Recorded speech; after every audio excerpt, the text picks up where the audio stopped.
আমরা স্মার্ট সিটির আন্ডারে R and C infra engineering private limited company আছে। এই কোম্পানিতে আমরা কাজ করছি কয়েকজনের মিলে। কাজ করিয়া বিগত কয়েকদিন প্রায় বছরখানেক গেছে আমরা তার কাছে টাকা আমরা নিতে পারি না, তারা আমরা টাকাটা দেন না।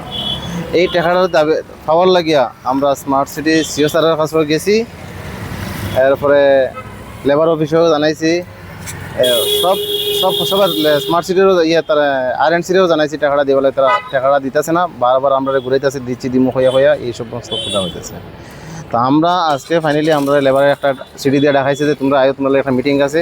তখন আমরাও দেখাইছি, আর&সির লোক আইছে, আইয়া সারি এখন লেবার অফিস থেকে আমরা কইছে যে ঠিক আছে আগামী আবার তোমরা একটা সিটি দিমু, সিটি লোক তোমরা আইয়া সিটি লইয়া যাইও, আবার মিটিং করবো, দেখা কবে দিব কি আসলে তোমার কিছু কইছে না।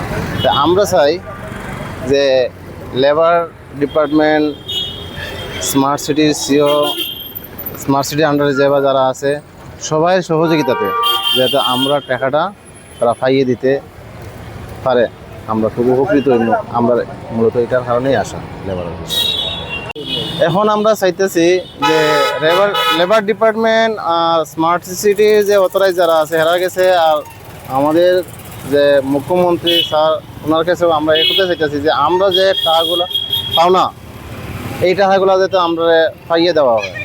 কারণ হয়েছে গিয়া আমরা যে লেবার দিয়ে কাজ করাইছি, এই লেবারগুলো প্রতিনিয়ত আমাদের বাড়িতে যাইয়া টাকা খুঁজতেছে বা আমরা গালিগালাজ দিতেছে, আমরা তারা টাকা দিতে পারতেছি না।